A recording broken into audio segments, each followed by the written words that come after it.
Ladies and gentlemen, welcome to the Ridiculously Lame Wrestling Show. My name is Tony Squares. I'm joined by Robert Lentini, and we are breaking down everything WWE, AEW, and everything in between with this weekend, a premium live event coming up. I cannot believe we're still calling them premium live events, but Robert Lentini, my friend, you have been covering this business for 10 years now for Sports Kita on a scale of 1 to 10. How excited are you for Elimination Chamber?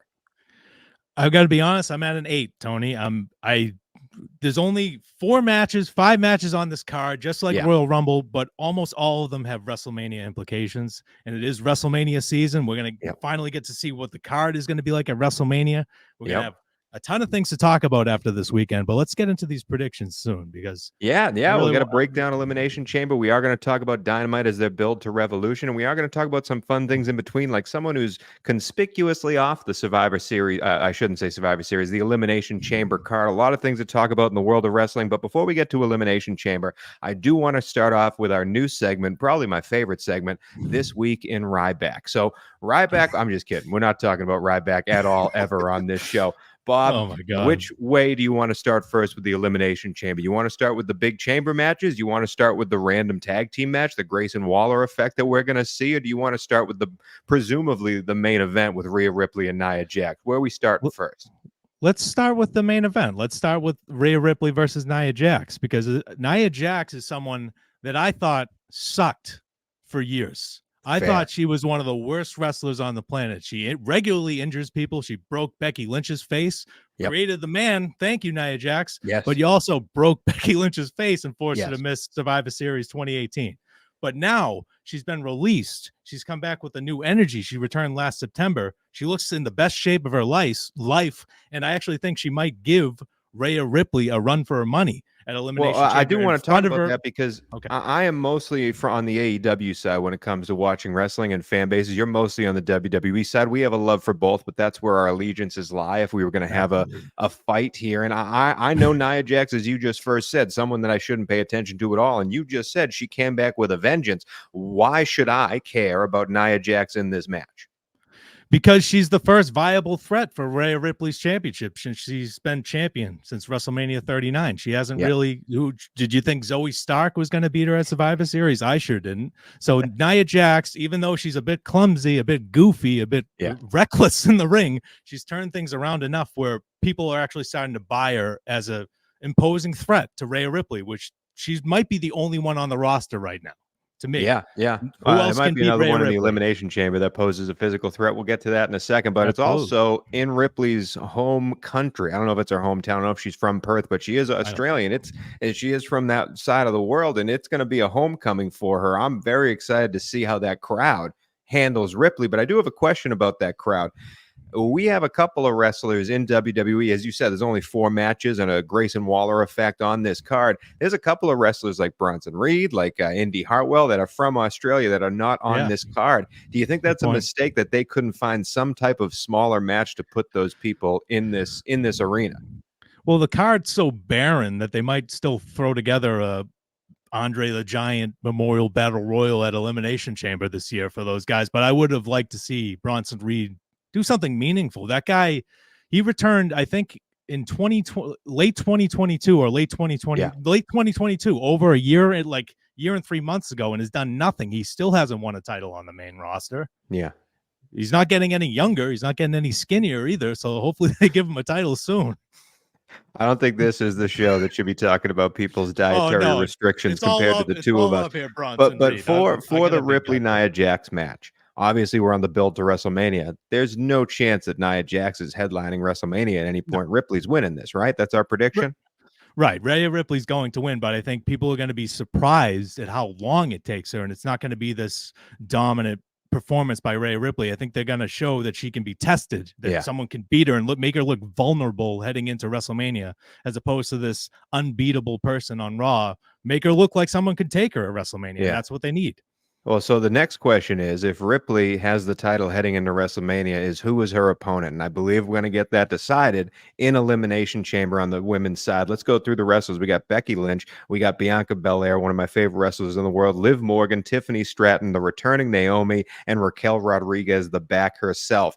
This is a very fun 6-wrestler group in the Elimination Chamber. I really like this from all angles. Do you have any sentimental favorites heading into this match?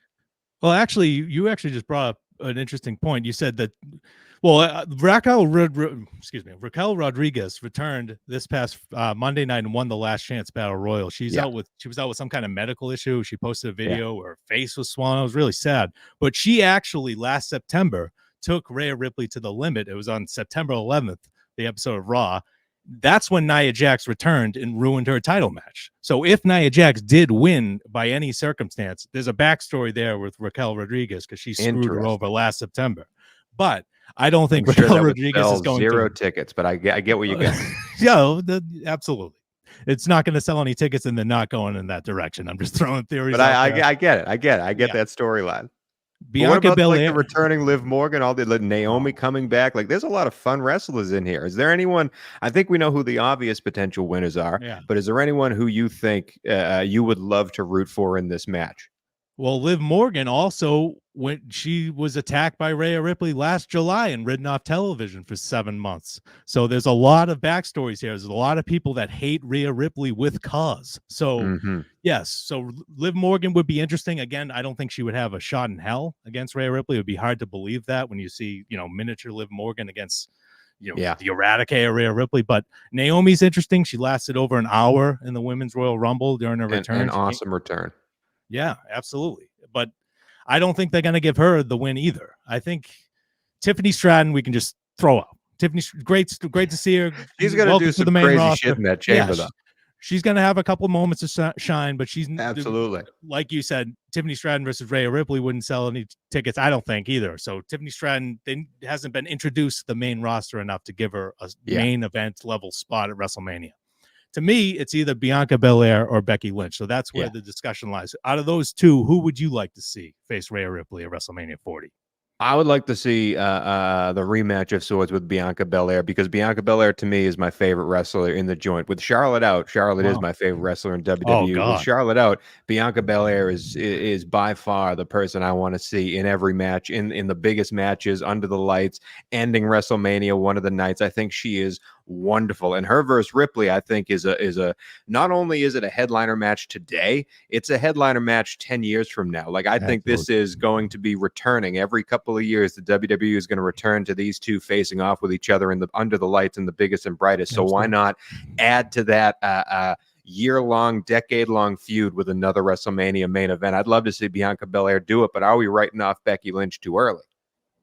They had the stare down. Becky Lynch interrupted Rhea Ripley during the WrestleMania kickoff press conference in Las Vegas. I don't think they do that for no reason, but also your argument there just kind of swayed me, because Bianca Belair is, I think, probably the best athlete in the company, if not one of them. She's surreal. Yeah. She can do anything in the ring. She could hang with Rhea Ripley. I feel like Becky Lynch is an interesting opponent for the promos, but not so much athleticism wise.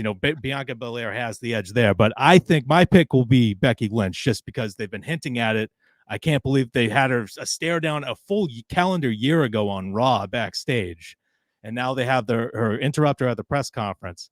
I think they're going in that direction, but I would not be upset if Bianca Belair won the match at all. That would be an excellent. If you're going to take Becky, I'm going to take Bianca. We have our first difference of opinion here. Obviously, Elimination Chamber, anything can happen. I like that a lot. We might need to put a little bit of something on that. I don't mind rooting for Bianca. Well, maybe we'll do a scorecard, and the loser has to do something embarrassing on air next week. We'll figure it out. Fantastic. I like it a lot. I got plenty of wigs. Let's go to probably the most meaningless match. Maybe it's a pre-show match. I'm not entirely sure, but it's Damian Priest and Finn Balor defending their tag titles against what was known as British Strong Style, but is now known as Butch and the Femme, Pete Dunne and Tyler Bate. What do you got for this match? Why should I care? I mean, I know why I care about Tyler Bate and Pete Dunne. I remember them when they entered the world of WWE in that wonderful tournament that they had. So I've loved those two guys forever. But why should I care about these two guys today? I'm having a hard time coming up with a reason for you to care, to be honest. But I'll throw something out there. They're both great wrestlers, and Vince McMahon is not the boss anymore. Triple H believed in these guys. Triple H ran the black and gold. Triple H had a vision for NXT UK. Granted, it didn't work out. Eventually, he's going to launch NXT Europe. But these are Triple H guys, so they're not going to embarrass them here. It's not going to be a squash match. And Judgment Day, Balor and Priest have been champions. I can't even remember. I think they've defeated Cody Rhodes and Jey Uso after Fastlane.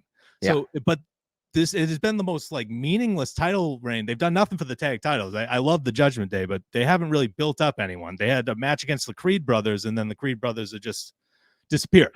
So there's plenty of problems with WWE television as well. But I think that Dunn and Bate are going to put up a good fight, but I don't see them taking the titles off the Judgment Day before WrestleMania. Because they're not going to put Priest in a singles title match. He still hasn't cashed in his Money in the Bank. He's just been holding onto that thing since July 1st. He has till July 1st, 2024 to cash in. So that's the thing. I don't understand. I understand the big events that we have. We obviously know what the main events are going to be in this WrestleMania build, and we're asking that Becky Lynch or Bianca Belair question, who's going to face Ripley in WrestleMania, but then we don't really know what the loser is going to be able to do in that match. And it's the same thing here. If Priest and Balor keep these tag titles, when is Priest actually going to cash this in? It's been hinted at for so long. It usually is, but when is Priest actually going to make the big move? When is Judgment Day going to do anything different than they've been doing? When is one of them going to break off? I've loved the R-Truth storyline, don't get me wrong, but eventually there needs to be a change in this. It's getting very AEW, this faction just trolling along and not really doing anything. So I believe Priest and Balor win these keep these tag titles again, but I'm just waiting for the next shoe to drop in that whole entire world of the Judgment Day. But yeah, if they keep the titles, who's the team coming up? That's my problem. Exactly. They don't, and Tyler Bate and Pete Dunne aren't established enough for people to care if they're the tag team champion. So it would be like a downgrade, not in talent, but just in popularity if they went to Tyler Bate and Pete Dunne. So you got to keep them on the Judgment Day. But I agree with you. The Judgment Day's been getting stale. R-Truth was cute for a while, but now he's like impacting actual matches that have stakes, and just with maybe he'll impact this one.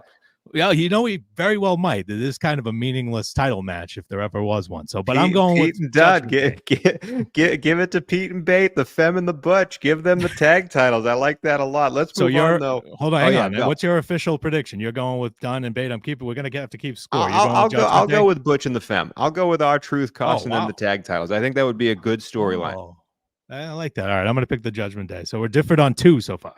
Let's go with another one that we're probably going to be different on. It's the men's Elimination Chamber match. This winner is not going to be fighting Roman Reigns. We will talk about that storyline, but is most likely going to be doing something with Seth Rollins at WrestleMania, even though we're going to talk about Seth in a second with the Grayson Waller effect. But this match is so much fun because of the people in it, and also because we truly don't know who's going to win this match. You have Drew McIntyre, Randy Orton, Bobby Lashley, LA Knight, KO, and somehow Logan Paul. Logan Paul, by the way, rated a 90 in the new WWE 2K game. A lot of people are rated under him, and I gotta say, Logan Paul is very much impressed, but there's going to be some people in that locker room mad that a video game Logan Paul is rated higher than them, and they've been wrestling for 20 years. That's beside the point.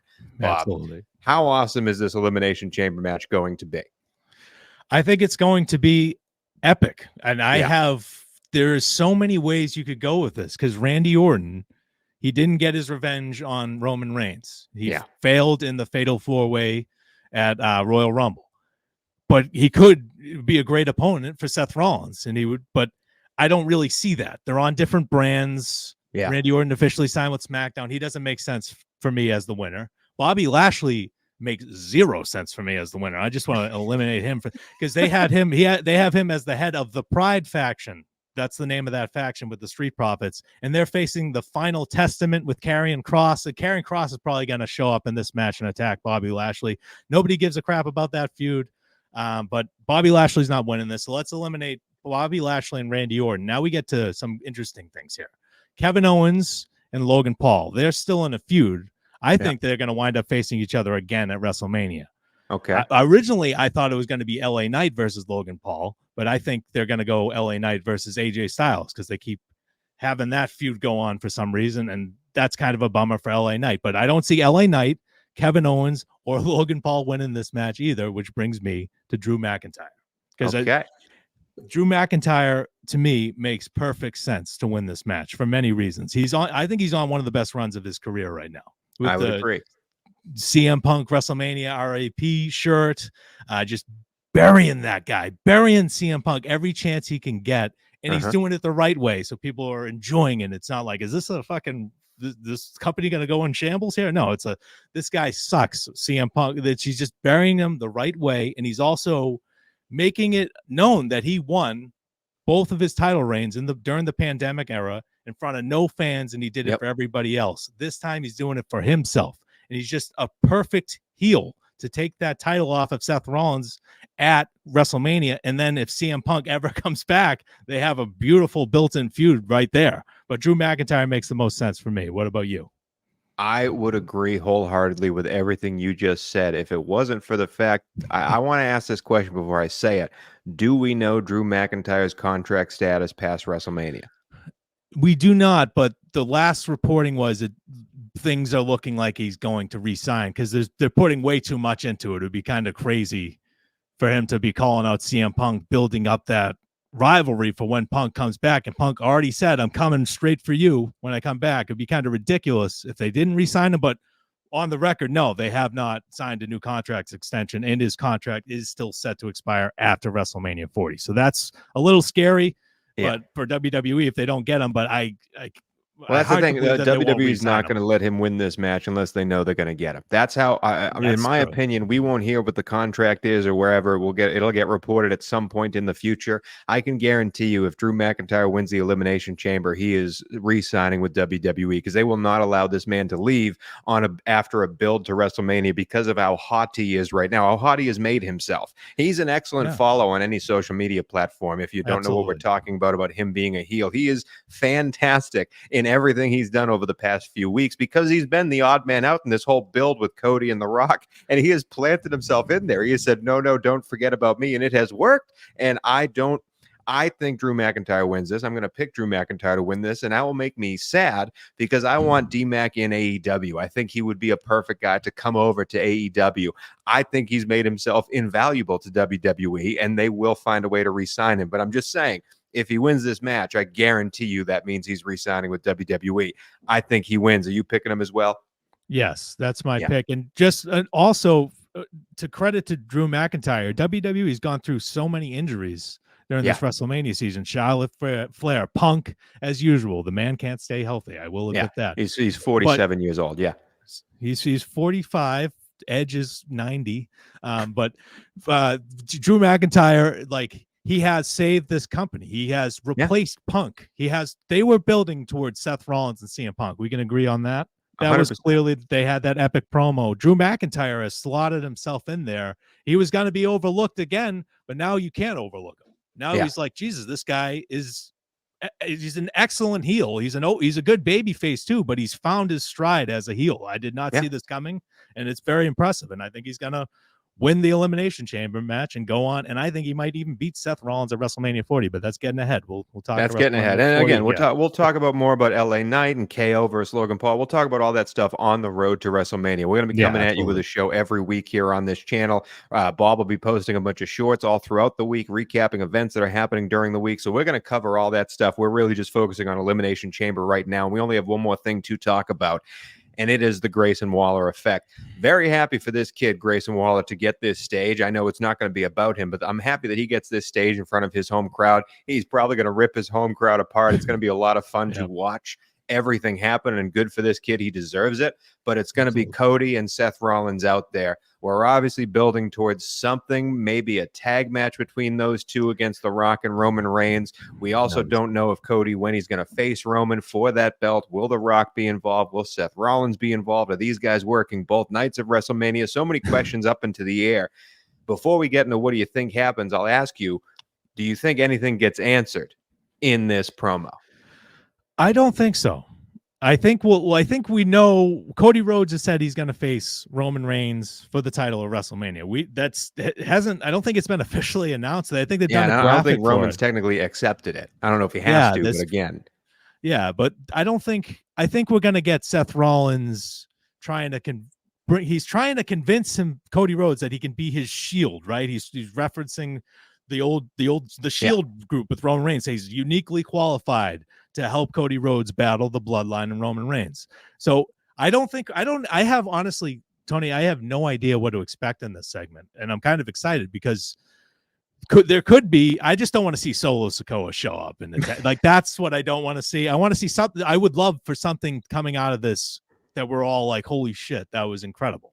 Well, but I feel like they're going to do something like with Grayson Waller with the hometown crowd, get him to boo, maybe Seth Rollins and Cody hit their finisher on Grayson Waller. It could be something cheap like that, which is what I'm afraid of, to be honest. Let me tell you exactly what's going to happen. Seth is going to come out and say, Cody, you should be on my team. Cody's going to hesitate, all that. They're going to play to the crowd that way. And Grayson Waller is going to piss these guys off enough that they get mad at him, which brings out Austin Theory, and we have a sudden tag match between these two guys that Cody and Seth go over pretty easily and pop the crowd. See you later. Collect the paycheck. Head on home. That is exactly what's going to happen in this promo. You nailed it. I was going to say, oh my God, I forgot Grayson Waller and Austin Theory are in a tag team. Austin Theory. So did the world. Austin Theory. Austin Theory beat John Cena at WrestleMania 39, if you remember. And then he See, just fell off the face of the planet. We're done with Elimination Chamber now, and I don't want to harp on the effect, but that's the thing with this whole Grayson Waller thing. Again, I'm happy he's getting the spotlight, but wouldn't it make more sense to have Grayson and Austin Theory fighting Priest and Balor for these tag titles because it's the hometown crowd with Australia? I'm getting too far ahead of myself. I will say WWE has done a heck of a job rolling with the punches here on this build to WrestleMania and dealing with the internet wrestling community and what they want and playing into that whole thing. They've done a really great job there, but there's always going to be stuff left behind. Speaking of stuff left behind, do we want to move on to AEW? Do you have anything else to say about the upcoming Elimination Chamber premium live event? Let's do the Jade Cargill stuff right now. I want to get that out of the way now, and then we'll finish with the Dynamite review because there's some great stuff that happened on Dynamite, and we're going to talk about it. But I want to bring up former AEW star Jade Cargill. Yeah, she debuted during the Fastlane Kickoff show in October 2023. It's February 2024 right now. Just throwing that out there. We're 8 months removed from her debut. She's competed in one match in the Women's Royal Rumble match. Had a great showing. Made it to the final three. An excellent entrant. Yeah. Yeah. Made it to the final three and was eliminated by Liv Morgan. No follow-up on that. Nothing. Like you'd think Jade Cargill would be going after Liv Morgan, but she's just not on television. Dave Meltzer of the Wrestling Observer said that Jade Cargill was originally planned to win the Last Chance Battle Royal, but was replaced by Raquel Rodriguez. And he said it didn't really make sense for Jade Cargill to be in the title contention right now. It doesn't really make sense for Raquel Rodriguez to be in the title contention right now either. So that doesn't make sense to me. And I also want to play for you right now. This is Triple H's comments from the press conference following Survivor Series last year, where we basically said Jade Cargill did not get the proper development in All Elite Wrestling. When she came in, we talked about her development and where she would land, but what the development was. I want to make sure that no matter what is thrown at Jade Cargill, she's ready. And at no fault of her own, I think that she was limited in that, right? So with that in mind, with Jade Cargill not getting the proper development in All Elite Wrestling, we're 8 months into this now. How far off is she exactly? If you can throw her out there in the Women's Royal Rumble, why can't she be in a Last Chance Battle Royal? I don't understand. What do you think? Do you think WWE tried to steal Jade Cargill away and completely underestimated how much work she needs? I definitely think they underestimated how much work she needs. But again, Jade Cargill in AEW, I was very sad to see her go because I have my own thoughts about how AEW should build their product. But to me, it starts and ends with homegrown talent. And that's what Jade Cargill could have been. Their own version of whatever women's wrestler you like in WWE, Jade Cargill could have taken that mantle. But what we saw in AEW is that they put her in the spotlight too early and too fast. She was very fun to watch in those squash matches that she had. But whenever she was asked to do something past 5 minutes, it always kind of was clumsy and fell flat. And it's not all on Jade Cargill. Not a lot of great women's wrestlers to work with in AEW at that time, and it just never really worked out. So to see her in the Rumble, when really the Rumble is a long spot fest, like you don't have to keep the audience entertained for 20 straight minutes because you can go off and hide in a corner and fake throw someone out while the other two wrestlers take the shine. So Jade Cargill was great in that environment. And I do think she'd be great in an Elimination Chamber match because it's kind of a rolling spot fest as well once everyone enters into the ring.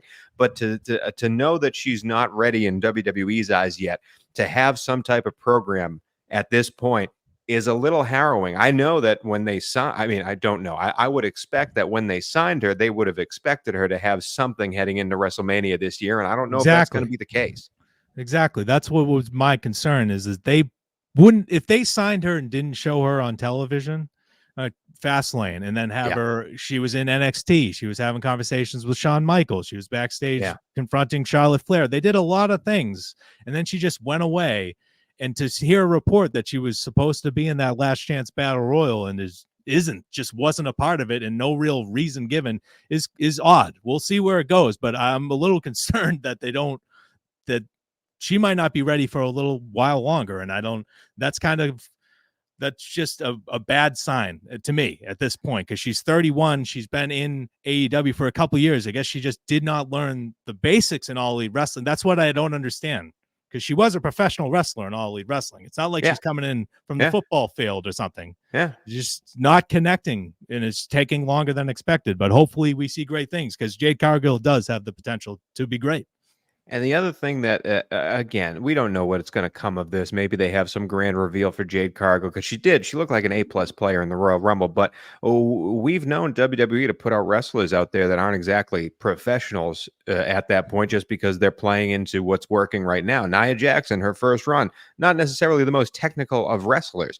I think Jade Cargill could really do well with a veteran person next to her. Like, I don't care who it is, have her fight Natalya for a couple of months. Like, Natalya will get her through any match. She's one of the best wrestlers in the world. Like, just have that match happen. Just get Jade Cargill on TV if you're gonna use the asset that you purchased. I don't know, that's just me. But yeah, that's Jade Cargill. Speaking of where Jade Cargill used to be, let's talk about AEW. Revolution is a week from now. Usually when we don't have a premium live event or a pay-per-view, I cannot believe how many times I've said premium live event already here, but we're going to be breaking down these wrestling shows week by week. Not going to give you like reviews and results. We're not doing that, but we're talking about what we liked, what we didn't like, some things that stood out to us. We have a couple of fun gimmicks that we want to throw out at you, but let's start with AEW Dynamite, because I thought it was a really fun Dynamite and had a couple of things happening that to me needed to happen on an AEW show. But Bob, you have a checkered past with AEW. You were a huge fan of the product, and then the whole CM Punk thing happened, and CM Punk has your heart utterly and honestly. So you're watching AEW Dynamite now through different eyes. I know we're building to a main event next week at Revolution that you don't necessarily love, but what did you think about this week's Dynamite, man? Was there anything in particular that stuck out to you that said, hey, that's great product? This was actually a very, very solid episode of Dynamite. A couple things really stuck out to me, but you mentioned CM Punk and why let me just give a quick backstory as to why I am no longer the AEW fan that I once were, as Tony rubs his face in dismay. I grew up a CM Punk fan. This isn't like a little thing. I traveled to another state to get his Best in the World documentary, because it was only available at a New Hampshire Best Buy. That's how pathetic I am. So there's my backstory on CM Punk, but I fully admit that he is a complete it's still jerk. Real to me, damn it. Yeah, it is. I mean, I'm making a living doing it now, covering it. It is realer than ever for me. But yes, CM Punk, he deserved to be fired. It was embarrassing what he did in the press conference. But now we're moved on, I feel like. Now he's in another company, and he's injured again in another company, and he's WWE's problem, right? So I want to talk about the Wardlow promo first, if you don't mind. Which I will say, I thought Wardlow did an excellent job with this promo, but I know you have slight issue with a part of it. Oh, I have an issue with Darby Allin did this last week too. Darby Allin said something about the EVPs, the only EVP that had a brain. Was talking about Cody Rhodes. Yeah. And the whole AEW crowd started chanting Cody Rhodes. He's not in the company anymore. Correct. He's not there. It's not helping anyone there. It's not going to make Darby Allin more popular. It's just taking away from what should be product over. Yeah. It should be they're trying to make this like a blood feud between the Young Bucks and Darby Allin and Sting. We'll get back to Wardlow. Now I'm on a side tangent here. Darby Allin and Sting versus the Young Bucks. I don't like that match to begin with. Okay, but if you're going to do it, they had the right idea with that attack a couple weeks ago with the Young Bucks in the white suit, the blood all over them. And then they follow it up with the spray tans, and we're joking around, and they miss it. They just miss it. They had me by the balls, and then they let go. They do that all the time. Well, to stay on topic, you didn't like Darby Allin bringing up Cody Rhodes because it puts the onus on someone else. Wardlow did the same thing when he said he beat the best in the world, referencing CM Punk. He beat the guy who's better than you, and you know it, MJF, who's no longer with the company, in air quotes. So I understand what you're saying there. Did that reference to CM Punk completely take you out of Wardlow's promo, which I thought truly was the best moment he's had on the mic in AEW? No, it didn't take me out of the promo at all. I agree. It was Wardlow's best promo of his career. And it's like, he's still in this faction that sucks, but we'll get it didn't take me out of the promo, but it felt unnecessary. You just talk about the people that are on the roster that you can resolve the conflict with. You can't do that with CM Punk. He's gone. You got plenty of stars that you don't feature on that show. This AEW's roster is ridiculous. If you look at it in list form, it's like, how does this guy afford to eat, Tony Khan? How many people he's paying, but he's got money coming out of everywhere. So, but that Wardlow's promo tonight was great, but that was one of my main takeaways is why do they keep mentioning WWE stars? Why does Tony Khan get so irate online about WWE? I understand the challenger brand thing, but it's a disconnect with his fans. People don't want to hear about CM Punk anymore in AEW. I don't think. I think they want to move on. Focusing on the positive part of Wardlow and why I thought this AEW Dynamite in particular was a great episode of Dynamite was, and speaking on Wardlow, using him as an example, as you said, he's part of this faction that he's kind of fighting for this belt, and this faction is kind of doing this, kind of doing that. They're really just treading water until MJF comes back and Adam Cole comes back. But this episode of Dynamite and Wardlow in particular, a lot of these stories moved forward in ways that they had not in almost months. Christian Cage came out and had a great promo against Daniel Garcia, a match that we didn't really know was going to happen on Revolution. Then it was kind of put together late, but finally we have a build to this. Now, if they had done this a month ago, all we would have been talking every week would have been Daniel Garcia, Christian Cage, because of how good this build was suddenly evolved in front of us. This Wardlow promo, we don't know what he's doing next, but now we are interested in what he's doing next. Even the Sting and Darby Allin stuff that you did not enjoy last week, and I agree with you, this week we get old Ric Flair waddling out of a limo saying, I thought I was going to be involved more, and then he walks over to the Young Bucks dressing room. Guess what? Ric Flair's turned. He's on the Young Bucks side. That is moving the story forward, and too much, and I don't know if there's a Tony Khan problem or if anything else, too much in AEW. These stories just tend to tread water, and they rely upon excellent wrestling. Wrestling to fill time, which often is good. Like the match between, to start off the show, Jon Moxley and Claudio versus FTR was an excellent match that was won by the best AEW champion there is, the time limit draw, but it was still an excellent match, an excellent wrestling to see. But and it did move the storyline a little bit afterwards. But again, a lot of the time we don't see the next step. We don't see what the next step is going to be. We just sort of are in the same place we were when we started the show. This episode, however, I thought did a great job moving things forward in a lot of different ways. And other than Christian Cage, Bob, is there anything that stuck out to you that you said like, hey, that's a great step forward? I'm very excited to see what the next page is now.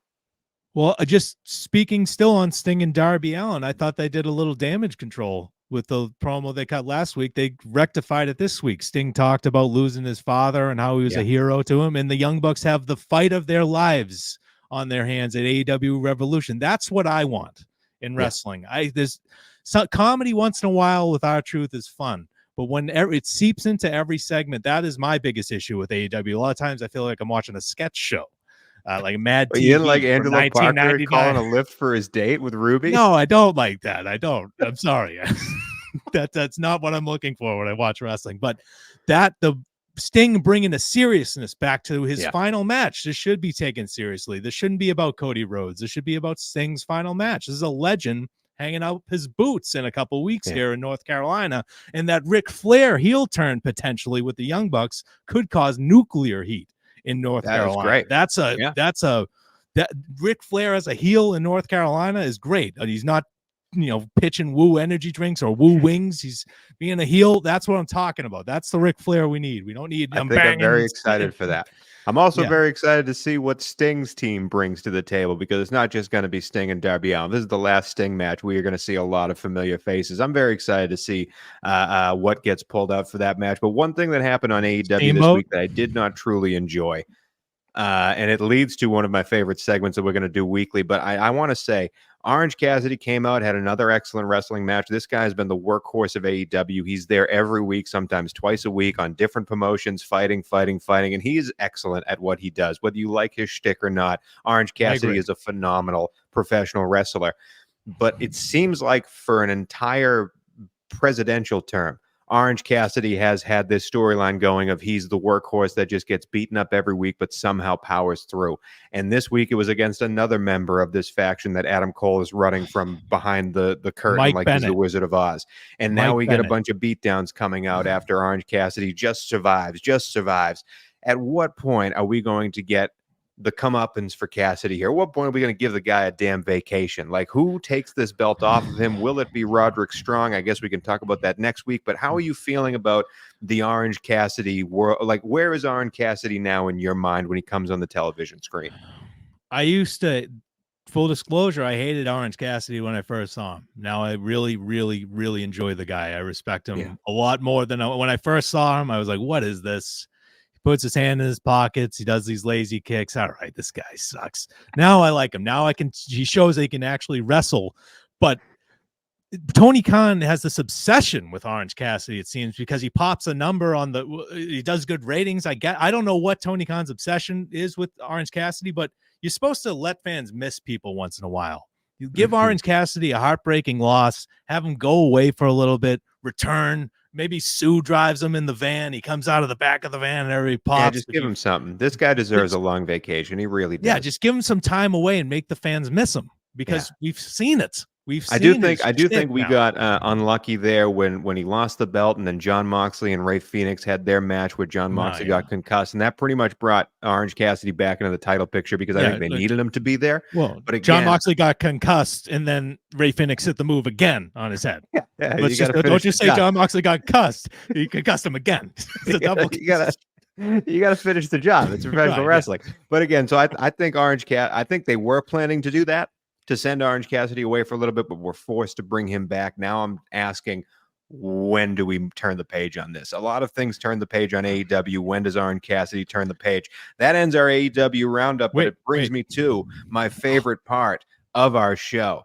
We have the big show turn of the week. This is the turn that did not matter. It did not mean anything. It will be turned back tomorrow. It does not mean anything in the grand scheme of wrestling. This can be WWE or AEW. The big show turn of the week this week goes to AEW, because when Orange Cassidy was getting beaten up, who came out to save him, Bob? Jake Hager. Jake Hager came out, kept his shades on the whole time, shirtless, jean shorts and shades, came out, gave a kick, gave a throw, and then suddenly Jake Hager's saving the day. Welcome back, Jake. He's a good guy now. Where was the purple hat? Where's the bucket hat? I guess the only thing that was over with him last time, and he didn't keep it. Guess that died with the Jericho Appreciation Society. I'm glad Jake Hager is out of that Jericho abyss that has been going nowhere for months now. But yes, now he can join the best friends abyss. yeah, absolutely. But also, that is a great selection for Big Show turn of the week, because it honestly did not. It's just it like, looks like he when the music hit, I literally went, "Who the F is that guy?" And then it was Jake Hager. I'm like, "Yes, Big Show. He's there." Tony Khan pulled a name out of a hat. It's like, all right, Jake Hager and Orange Cassidy. I love it. Miro's flight was delayed. Yeah, they had to go to somebody. It was that was a great one, man. I'm very happy Jake Hager wins the inaugural Big Show turn of the week. Bob, it's been a wonderful time talking wrestling with you, but we're going to end every show every week the same exact way. Do some future booking, my friend, man. When we're recording this next week, what is the headline in the world of wrestling this time next week? The headline of the week is going to be Rhea Ripley's dominance. She's going to overcome Nia Jax. She's going to be vulnerable in that match, but she's going to push through and overcome. And then it's going to be Becky Lynch versus Rhea Ripley. That's going to be the big story coming out of Elimination Chamber. I don't think we're going to get anything with The Rock and Roman Reigns during the Grayson Waller effect. The Rock's not going to Australia. Exactly. I wish I had a better headline for you, but I think coming out of Elimination Chamber, I think Nia Jax and Rhea Ripley will be the main event. So I think that will be what will everybody be talking about. Rhea Ripley's performance, her reaction, her star power, because she truly is the future of that women's division. She's a unicorn. She is so talented on the mic, in the ring. And I think we're going to be talking about who is there anyone that can dethrone Rhea Ripley at WrestleMania? Is Becky Lynch up to the task? Because Nia Jax beat her at day one. So there's a lot of questions if Becky Lynch were to win the Women's Elimination Chamber match. But I think we're going to be talking about Rhea Ripley and how WWE has a star for the next 10 years in their women's division, and AEW doesn't have anybody close to her. And they have a lot to do to catch up to WWE's they got Britt women's Baker, division. man. Come on. Yeah, she's been great on television the past few months. I've loved everything she's done. Bob, that is a great headline for WWE, but I am going to stick with my brand and give you a headline for AEW, and that is Don Callis said, no, I'm just kidding. We're not doing anything Don Callis. That is the Meat Mayhem match. No, I'm not going to do anything about Meat Mayhem. I'm sorry. I'm excited to see what Meat Mayhem is, but we're not going to do anything about Meat Mayhem. What I'm going to give you is the best match at Revolution. The headline next week is going to be the best match at Revolution will be FTR versus John Moxley and Claudio. Those guys tore the house down. We have no idea what's happening with the off the field issues for FTR. I'll put it that way, but I am very excited to see these two guys, see these four guys go at it. No holds barred, because they ran the time limit draw. There's going to be some type of no disqualification, Iron Man match, whatever stipulation they put to this, we will find out at this time next week. And Absolutely. That will be the headline going into Revolution. The Sting retirement is great. All these other matches they're building to are great. Tony Storm has been awesome and very funny. I'm excited to see what happens there. But no, the match of the week, potentially match of the year, the ones that the wrestling fans are going to talk about. The headline is Moxley and Claudio versus FTR. I cannot wait to see what they do with it. But that's it for the ridiculously lame wrestling show. For Robert Lentini, my name is Tony Squares, and we'll see you in Perth at 2 a.m. Pacific time. Oh, my headphone just fell out.